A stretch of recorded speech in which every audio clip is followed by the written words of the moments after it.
ves una presidenta que no está en control ante hechos de violencia como lo que acabas de mencionar en Querétaro, como lo que hemos visto en Guerrero y especialmente lo de Sinaloa. Es decir, cuando la ves tropezar en la mañanera, por cierto, no sé si sepas que se canceló la feria de nuestro evento del año, como bien lo mencionaste, con un poco de desprecio, ¿cierto? No, me parece. Pero sí es nuestro evento del año, el Palenque en Sinaloa. Es un eventazo. ¿Okay? Es decir, tiene un impacto social brutal que se haya cancelado. Y fuera de broma, es el impacto justo, el impacto social de algo que nunca se había. Y es Sinaloa, hemos visto cualquier cantidad de violencia y el Palenque no se toca.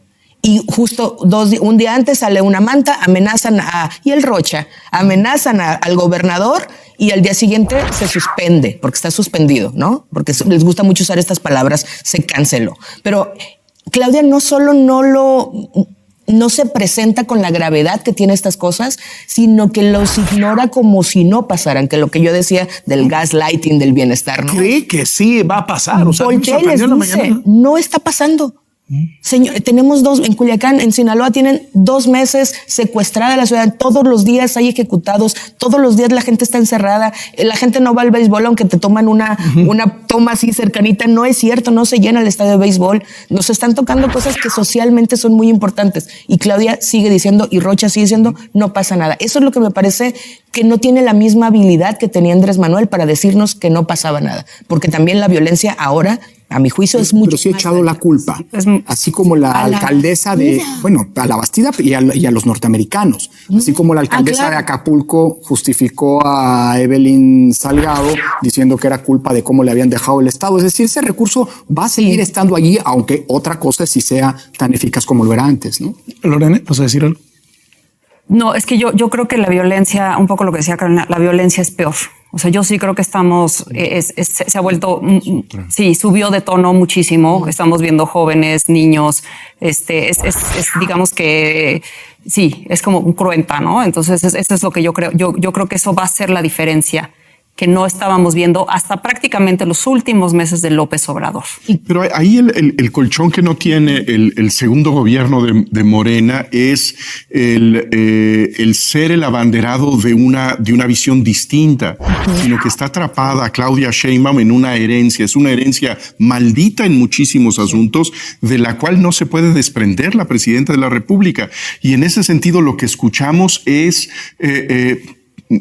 ayer Omar García Harfuch diciendo que la situación de la seguridad está bajo control en nuestro país.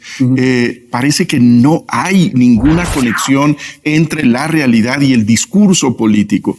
Y sí me parece que no hay el talento que tenía López Obrador para engañar, para sacar el conejo del sombrero, que en este momento no vemos nosotros esta disposición a reconocer eventos críticos en la vida del país, en materia de seguridad, en materia económica, en donde parece que el discurso de la presidenta es vamos derecho, no tenemos por qué mover el volante en lo más mínimo. Es más, lo único que tenemos que hacer es soltar el freno y meter el acelerador, porque no hay nada que revisar.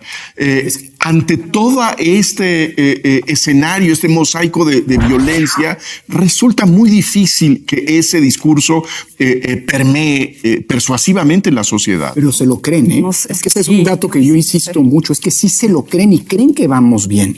Puede ser una realidad alterna a la que nos acostumbró el presidente López Obrador, puede ser una negación o puede ser una aceptación de los problemas, pero públicamente no lo hacen. O sea, en el contexto actual, a ver, sí la presidenta Sheinbaum recurrió, digamos que no con la insistencia que lo hacía López Obrador, pero sí ha recurrido a la lógica de que la exageración, de que lo del tema de la violencia es una exageración de los medios. Lo ha dicho ella.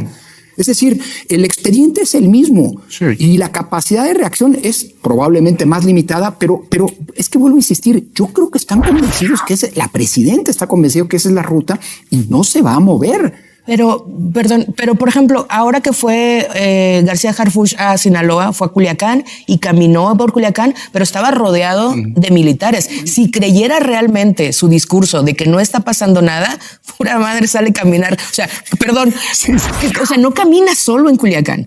No camina él solo, con todo y lo guapo que es caminando, no camina solo en Culiacán, caminó rodeado del ejército porque no puede salir a Culiacán. En el fondo no se lo creen, en el fondo saben que lo que está pasando es gravísimo. En Sinaloa particularmente, Claudia fue a Sinaloa a caminar como por las calles. Por supuesto que no, porque sabe lo grave que es. Entonces, yo no creo que se lo crean. Me parece todavía más perverso. Probablemente saben que es mentira y te lo dicen. Planteando como si se lo creyeran y vamos. Eso todavía es peor. Eso lo vuelve muy peligrosa, lo digo de una vez, muy peligrosa la eventual reacción cuando esos obstáculos, esos problemas, cuando la realidad se le coloca enfrente y le estalle.